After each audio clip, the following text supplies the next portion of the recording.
আমার ভাই বাবুকে হত্যা করেছে এবং আরো 4-5 জন ছুরি মেরে আহত করেছে। চট্টগ্রাম নগরীর ৪ নং ওয়ার্ড পুরাতন চান্দগাঁও এলাকায় খেলার টার্ফ দখলকে কেন্দ্র করে সংঘর্ষের ঘটনা ঘটেছে। এতে জুবাইর উদ্দিন বাবু নামক এক যুবক নিহত হয়েছেন। নিহত জুবাইর উদ্দিন বাবু চান্দগাঁও থানাধীন চাইলাতলি কাজির পোলের পশ্চিমের ফৈদা পুকুরপাড় এলাকার মৃত কামাল উদ্দিনের ছেলে। শুক্রবার ২০ সেপ্টেম্বর সন্ধ্যা ৬টার দিকে চট্টগ্রাম মেডিকেল কলেজ হাসপাতালে চিকিৎসাধীন অবস্থায় তিনি মারা যান।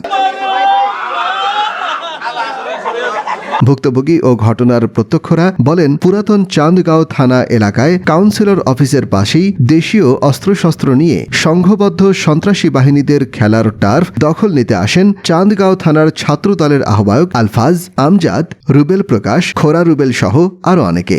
ওই টার্ফটা উদ্বোধন করার জন্য আমরা সর্বসম্মতভাবে ওই উদ্বোধন অনুষ্ঠানে চট্টগ্রাম এই সানোয়ারা বয়েজ এবং বাকলিয়া গভর্নমেন্ট স্কুল দুইটা 7 এবং 8-এর ছাত্রদের মধ্যে একটা খেলা দিয়ে উদ্বোধনের একটা বিষয় নিশ্চিত করে এবং ওই খেলাটা চলাকালীন সময়ে এই 100-200 লোকজন নিয়ে এরা আসি এই হামলাটা করে আমার ভাই বাবুকে হত্যা করেছে এবং আরো 4-5 জন ছুরি মেরে আহত করেছে। অবাক বিষয়, মানুষ কি পরিমাণ নরপশু, কি পরিমাণ বাজে মানুষ, কি পরিমাণ বিবেকহীন মানুষ হইলে বাচ্চারা খেলতেছে মাইকে আমরা বলার পরও ওরা তারপরেও এখানে যেভাবে পারতেছে সেভাবে ছুরি মারতেছে আর যে ইয়াগুলা ভাঙচুর করতে। নওশাদ, আলফাজ, আমজাদ, তারপরে ওই যে একটা সন্ত্রাসী আরেকটা খোরা রুবেল, তারপরে যে ফারবেজ, এরকম ওরা সবাই নেতৃত্বে একজন সরেজমিনে আসে এখানে ওপেন ওরা ছুরি করে আমার এই বাইকে মেরে ফেল। মারমুখী হয়ে আসছে চুরি কিরিজ, একজন হাতে অস্ত্র দেখছি অলরেডি, একজন হেলমেট পরেছে একটা ছেলে, ওর হাতে একটা অস্ত্র দেখছিলাম, আর আরগুলো ছিল সবার হাতে কিরিজ, আর ঢুকে হেলমেট পরা ছেলে আর নৌশু, রুবেল, আলফাজ এদের হাতে ছুরি ছিল, এত বড় বড় ছুরি ছিল, ছুরি দিয়ে শুধু ঘুরা ছিল এদিকে। আর কণ্ঠের উপরে নিচে এখানে একটা ছুরি মারছে, এই জায়গায় আর একটা ফুসফুসিতে, এই যে ডাইরেক্ট এই জায়গায় ছুরি মারছে আঘাতে।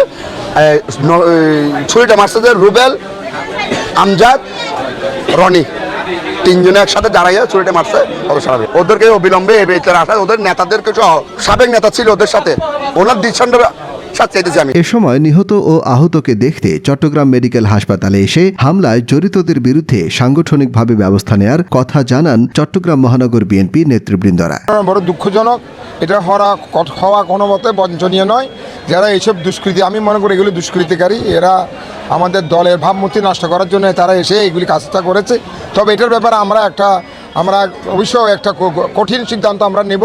হত্যার ঘটনায় 40 জনকে আসামি করে একটি হত্যা মামলা হয়েছে বলে জানান পুলিশের এই কর্মকর্তা। এটা চাঁদগাঁও পুরাতন বাস স্ট্যান্ডের পাশে একটা স্পোর্টস গ্রাউন্ড আছে, এটা উদ্বোধন করছিল একটা গ্রুপ, পরে আরেক বা দখল টখল এরকম একটা চিন্তা ভাবনা ছিল, এটা একটা হামলা করছিল। মামলা হয়েছে, মামলা 40 জন, একজনকে গ্রেফতার করছিল। দোষীদের আইনের আওতায় এনে দৃষ্টান্তমূলক শাস্তি দেবে প্রশাসন, এমনটাই প্রত্যাশা ভুক্তভোগী পরিবারের। Desk report 24 Chittagong.